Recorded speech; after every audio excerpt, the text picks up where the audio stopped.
belief is responsible for everything that you don't have and everything you need. This is why after you discover something that you had not known, you said, I wish I had known that then. That's why people try to relive their 20s in their 50s, because they want the benefit of accumulated wisdom along with youth. But God has so strategically set up life that you have your youth when you are young, and pardon the expression, dumb. Because if you would tell the truth, you did some dumb stuff when you were young. And not a young person saying nothing, but I'll say it for you. You will live and you will discover that, oh Lord, I didn't even get to my first point yet. But the water, Mr. Crystal.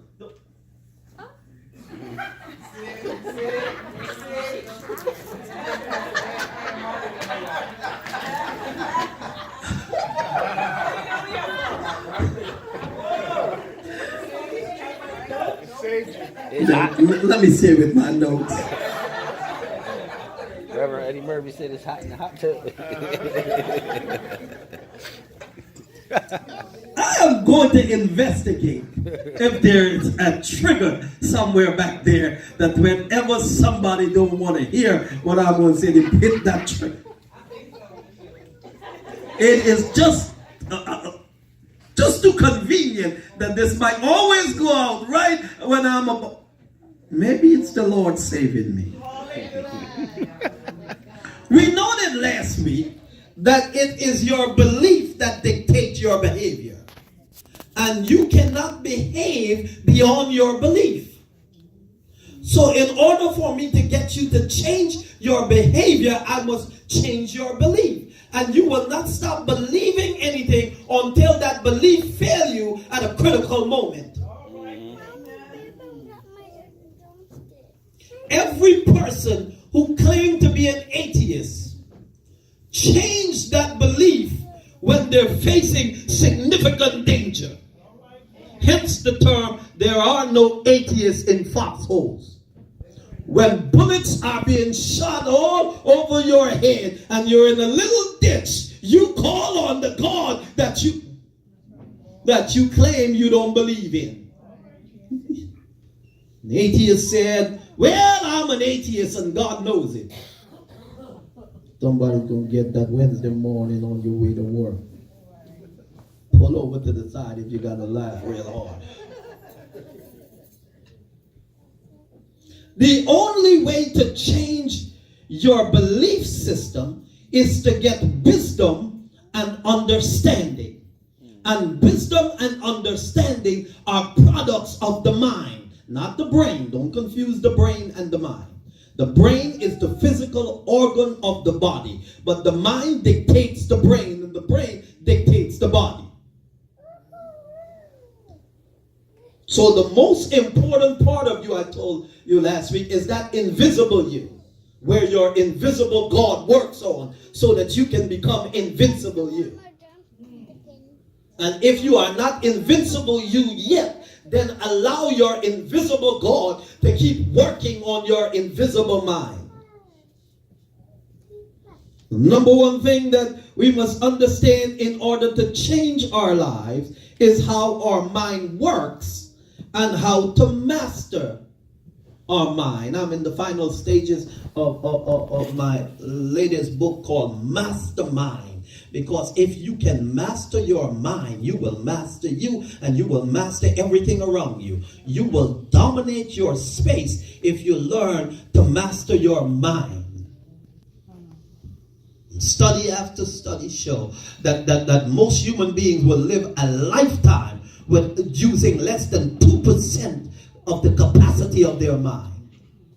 So 98% of most human beings' minds are going to go to the grave unused.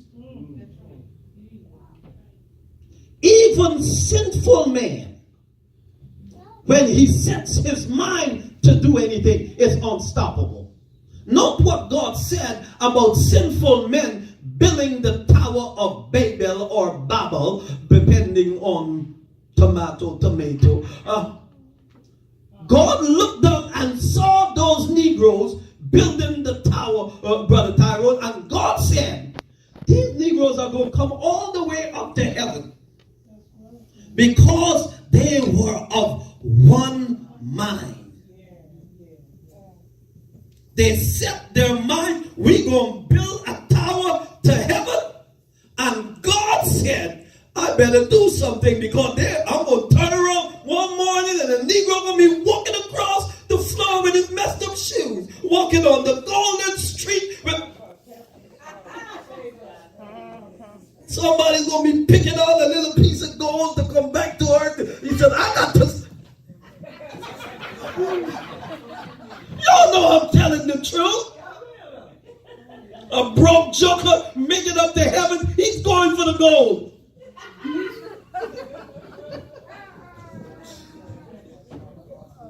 Well, like y'all don't know.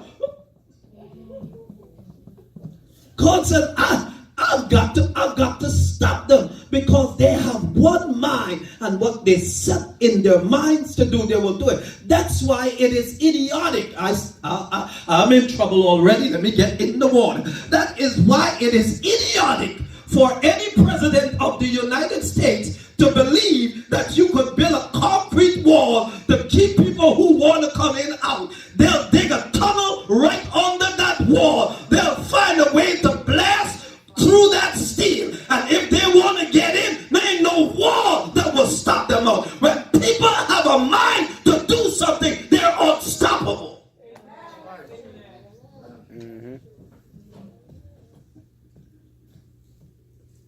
When we ended our discussion last week, we were talking about the three different dimensions of the mind. The conscious mind, which is the mind that allows us to relate with one another in the natural world. The subconscious mind that is pre-programmed for us and by us. The subconscious mind is made up of your frame of reference, what the people who you trusted told you was right, even if they were wrong. It ain't a mess. Have you ever learned something from somebody you trusted, like a parent or a teacher, and then only to discover that they didn't know what they were talking about? Yes. That will mess you up. For life. Y'all mightn't get this. Y'all mightn't get this joke, so it might take too much time to explain. But something that my grandfather told me was just ringing in my ears that amplifies that point. Anyway, it's made up of your frame of reference and your life experiences.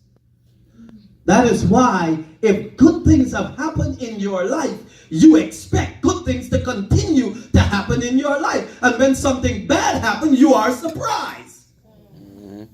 The same is true if bad things constantly happen in your life. When something good happened to you, you push it away because you were expecting something bad to happen. And you say foolishness like, this is too good to be true. I wish I could talk to somebody. I know he can't be that good. I'm expecting, I'm just looking to see when the next thing is going to happen, because all of them Negroes start out good and then all of a sudden they turn on you. So I'm not going to get too excited. Man, enjoy it, even if it lasts for 15 minutes. That's right. That's right. Amen. Talk about it. You have 15 minutes of goodness and you spend it anticipating bad coming. Yep.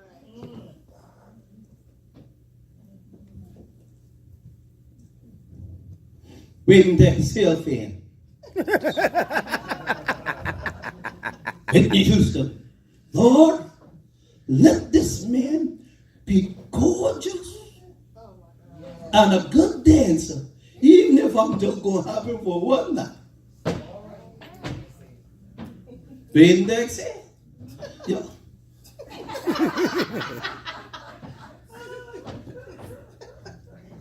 I don't know what I got to do with. Or y'all just acting like you ain't seen the movie 320 times.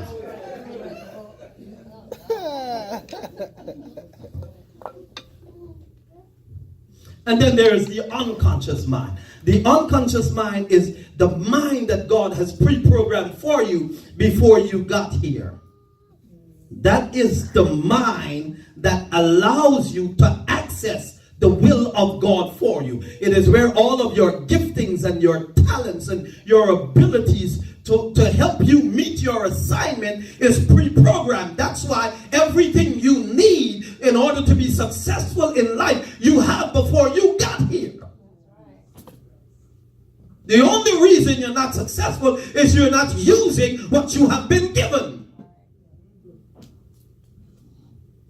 Kingdom of heaven, Jesus says, is like unto a man who calleth his servants together, and he give unto one 10 talents, and he give unto another 5, and he give to another 2, and he give to another 1. Watch the next line. Each according to his ability. Brothers and sisters, everything you need has been pre-programmed in you. God has not given you anything less than you would need to be great on earth. For God has given unto us, says the Bible, all things that pertain to life and godliness. I wish I had somebody in here who would get excited about knowing that I don't have to go in search of anything. I just got to tap in to what's already inside of me. You keep looking for an external God when the internal God is crying out for you to let him loose. How about it? Running everywhere looking for a word when the word is already in you. Stop looking outside for what you already have inside. You remember the dog and the bone. I don't even know if you all remember that. Did you have the storybook when you were growing up with the dog and the bone? The dog and the bone. Clifford. Oh, Lord have mercy. Y'all done went to Sunday school. Y'all done had good reading books. We had Clifford. The only dog I know with a bone. The story of the dog and the bone is this. The dog have a bone in his mouth, and he's walking across the bridge. He sees in the water another dog with a bigger bone. And so he drops his bone to plunge into the water to get the bigger bone, not realizing that what he was looking at in the water was a shadow of his own bone. So now he lost his bone going for something external that he already had in his power. I wish I could talk to somebody who would not give up your power in search of power that you already have. My God. I just want to get more. No. Use what you got. That's right. Need more of anything until you have consumed what you have. And stop disrespecting what you have. Looking at what somebody else got. That I wish I could be like him. Why? You don't know all his problems.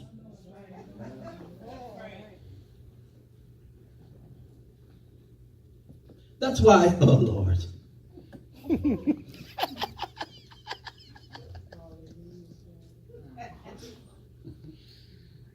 me see if this will work. I see they do it all the time. Let me see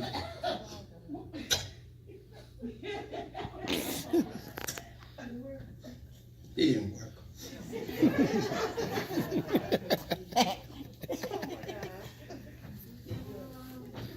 But we shall see.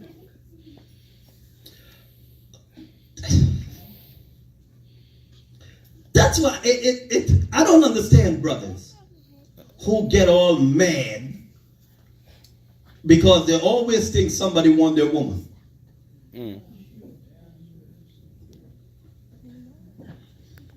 Yeah, you don't look at it. Listen, man, we see from your face that life is not filled with ecstasy. Why would we want that thing? That ain't nothing but the truth. Keep your problems, brother. feel bad for your son. I was just.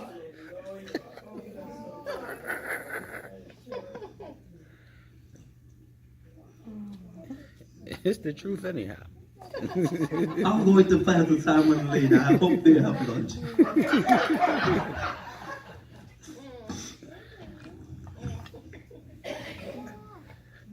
So, each of us are living with this constant conflict inside of us. We've got this subconscious mind that is developed based on what people told us about us and our life experiences. And then we have this unconscious mind where God has programmed all of the great things about us inside of us. And we're living with this constant struggle with bringing our conscious mind into subjection with each of these two minds that are pulling for our attention. And that is why you find yourself in this bipolar state, because one minute you believe that God can do it, and the next minute you don't believe in God at all. I wish I had somebody in here. One minute you call me up and you're full of faith. Let's go, let's go, let's go. 2 minutes later,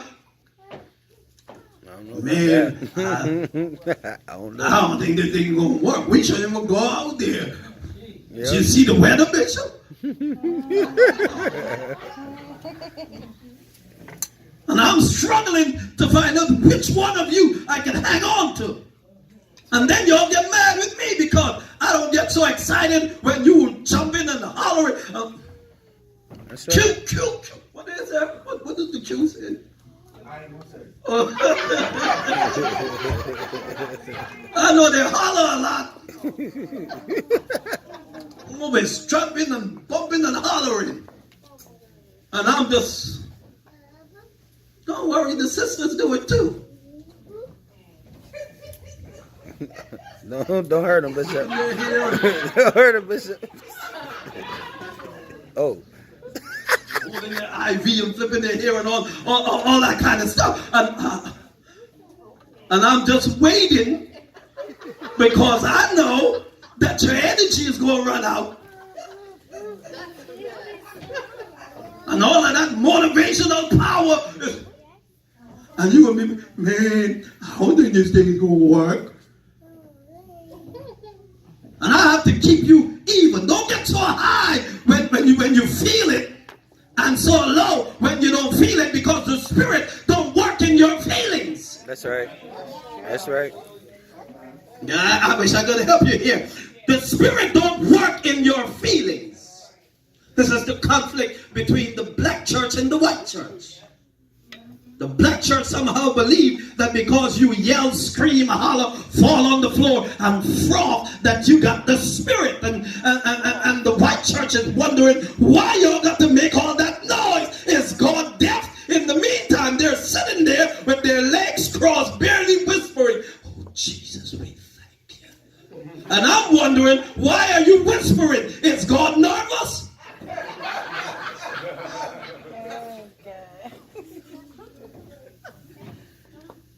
So he's neither deaf nor nervous. So you don't have to holler so much, and you don't have to be that quiet. Just trust him. Trust him when you feel good, so you can jump and scream like a Q and flip your hair like the. And trust him when your day is not going so well and you don't even have the energy to get up out of your bed, and you just want to roll over and pull the covers over and don't move for like 3 days. Trust him the same way, because the same God is with you when you're feeling high, and he's with you when you're feeling low. For he promised, I will never leave you nor forsake you. For lo, I'm with you even to the end of the age. Amen. It's not a feeling. It's fact.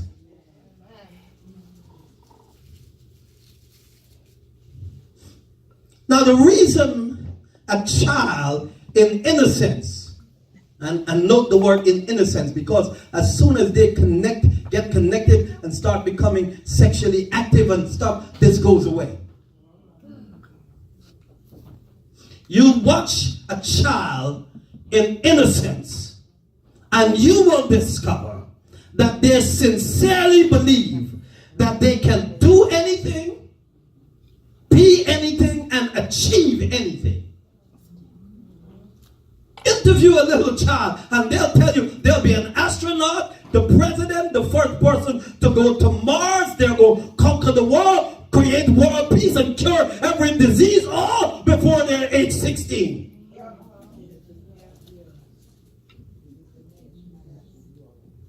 Why? Because their unconscious mind is constantly telling their conscious mind that they're unstoppable, just like the God in them is unstoppable. They are manifesting the mind of God in innocence. That's what Adam had until he messed up.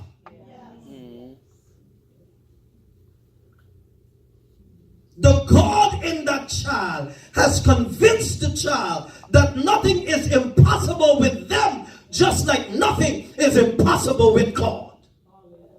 Want to post something? Post this. When I partner with God, say it with me. When I partner with God, nothing is impossible for me to do or to be.